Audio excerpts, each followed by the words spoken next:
that comes from a few early season victories. Offensively, the foundation is there for the traditional explosive Cardinal attack.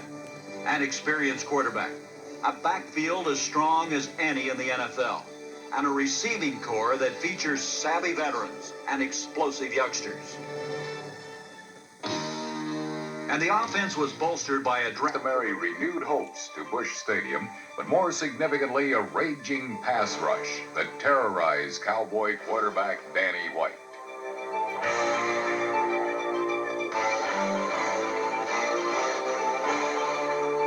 Besieged by waves of red jerseys all afternoon, White was sacked 8 times as Dallas could manage merely a single touchdown.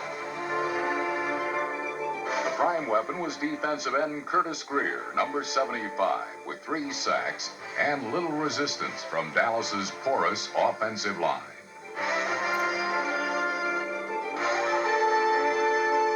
Offensively, the Big Red was paced by the big play partnership of Neil Lomax to Roy Green, who had number 24, Cowboy cornerback Everson Walls, in his hip pocket all day. The Cardinal attack dealt doomsday defeat by exploding for 3 touchdowns in the final 2 minutes, including this Lomax loft to Roy Green over Everson Walls.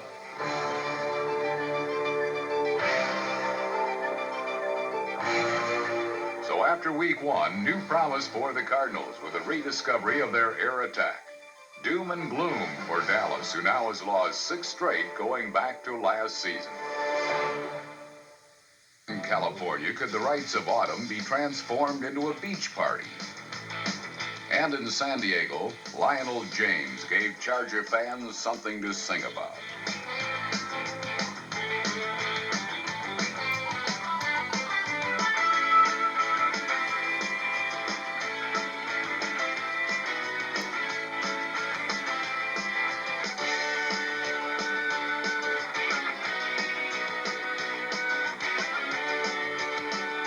The Little Train's 81-yard punt return highlighted the first half fiesta in which San Diego danced to a 4-touchdown lead. No team in NFL history has ever rallied from a 28-0 deficit. But after last week's comeback win against Dallas, quarterback Neil Lomax knew anything was possible.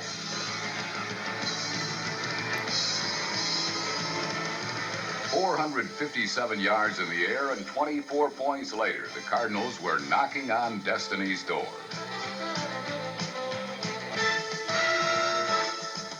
Number 31, Earl Farrell's failure to hold the potential game winner was all that stood between the Cardinals and a second straight miracle win. Another man with a... which adds up to 273 days without a win. Enough is enough. The Big Blue wrecking crew was back, and St. Louis quarterback Neil Lomax just happened to be in the way. With 5 sacks, the defense was as dominating as ever. Offensively, last Sunday marked a return to form as well.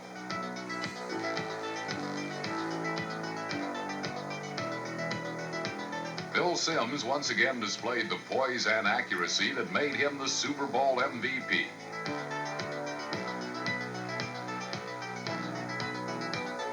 Sims threw bullseyes on 17 of 21 passes for 3 touchdowns, including 2 to number 86, Lionel Manuel.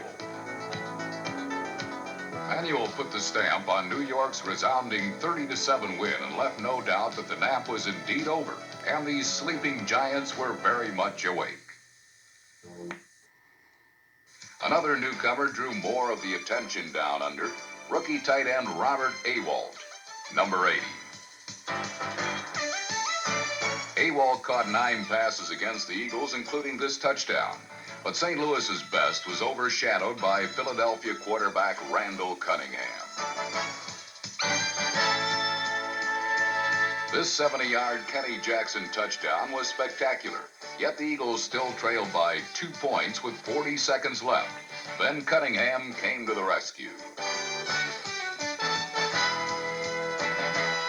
Cunningham hit Greg Garrity to win the game and maybe a little more respect as a top-flight quarterback. settling in on his own. Here on a safety blitz, the Cardinals' Leonard Smith, number 45, targets the quarterback, only to overrun White.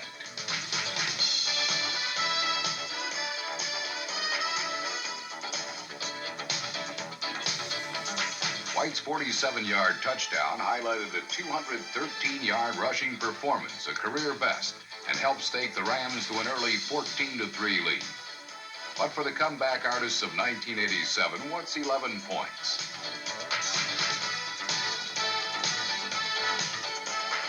Two touchdowns, including this Neil Lomax to Robert Awald hookup just before the half ended, put St. Louis out front. The Ram fall-off continued with the second half kickoff, a play that typified their season thus far.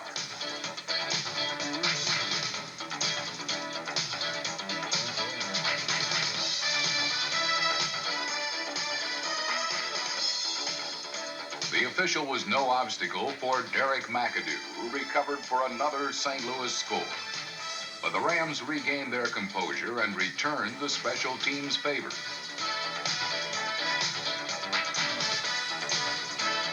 Jerry Gray's recovery put the Rams back in control with a capital C.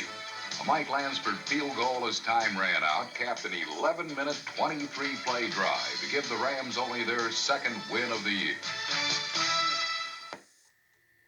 What about the Birds going south? In the second half, Randall Cunningham hit Mike Quick twice for touchdowns.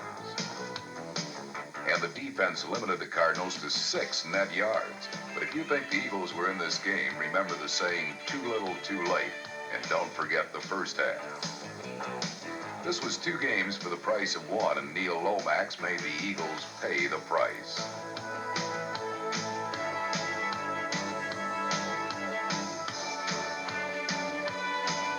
Using both his ingenuity and number 31 running back Earl Farrell, the Cardinals flew by the Eagles.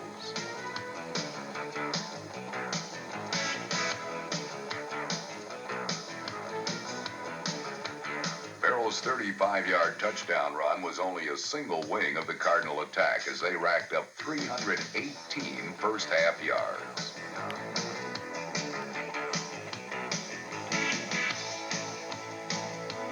Number 84, J.T. Smith, was on the receiving end of 2 of Neil Lomax's 3 touchdown passes.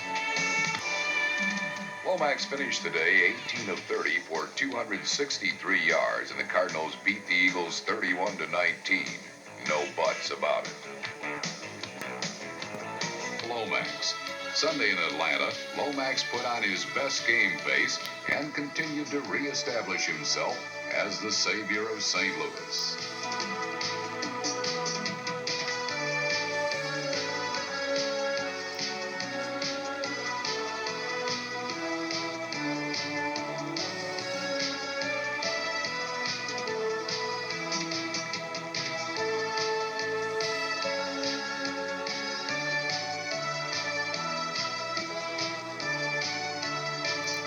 Troy Johnson's 49-yard touchdown was one of 2 Lomax scoring strikes, helping the Cardinals to their 3rd win in their last 4 games.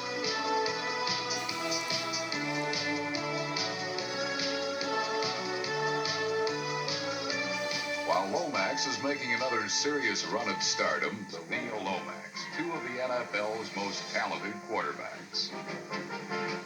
On Sunday, the 2 held their own summit in St. Louis, but talk soon broke off when Schrader fired the first missile.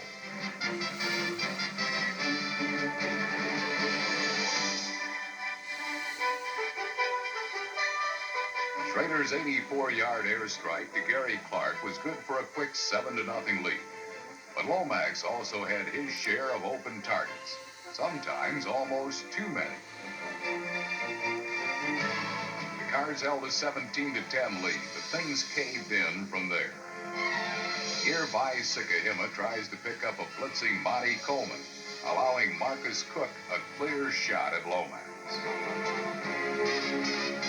Lomax was sacked 5 times on the day, while Schrader got plenty of support from the entire offense.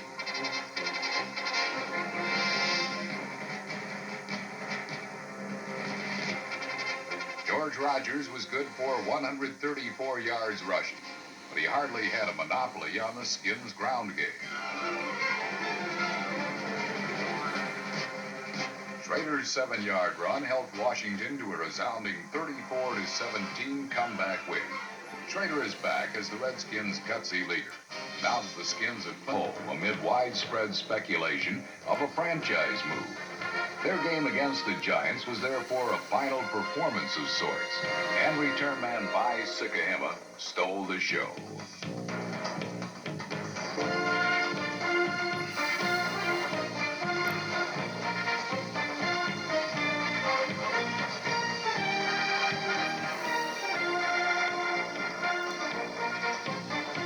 Last year's All-Pro gave St. Louisans something to remember him by with a 76-yard punt return, while quarterback Neil Lomax did his best to finish up on a positive note as well. Lomax and Robert Awald helped build a 27-10 lead, but the Giants were bent on spoiling this going-away party. Bill Sims hit Lionel Manuel to help shave the Cardinal lead to 3. But with less than 2 minutes to play, the Giants' last chance failed. The Cardinals held on 27-24 and brought the curtain down on pro football in St. Louis. Got a positive fan image. He also appreciates the value of teammates who enhance his playing image. Though Ron Hall's catch gave Tampa the early lead, what followed for Vinny was testimony that the image is often easily stripped. While Testaverde endured the trials of a young quarterback, his counterpart Neil Lomax continued his huge comeback. This 15-yard touchdown pass to tight end Jay Novacek was one of 3 by Lomax on the day in the Cardinals' 31-14 passing of the Bucs. Who would have thought St. Louis would be in playoff contention up until the season's final weekend? By the same Dorset, while the spirit of Cowboys present had a glorious day on center stage.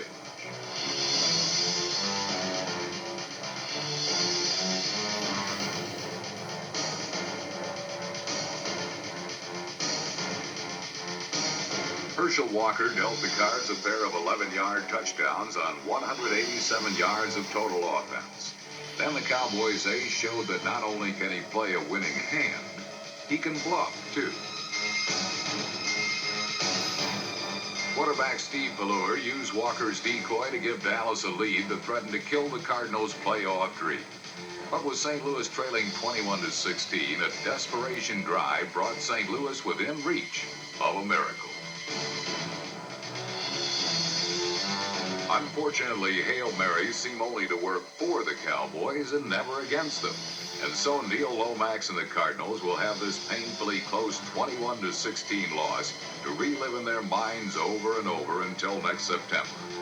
This would have been the second miracle in their favor on the weekend, and that was simply too much to ask.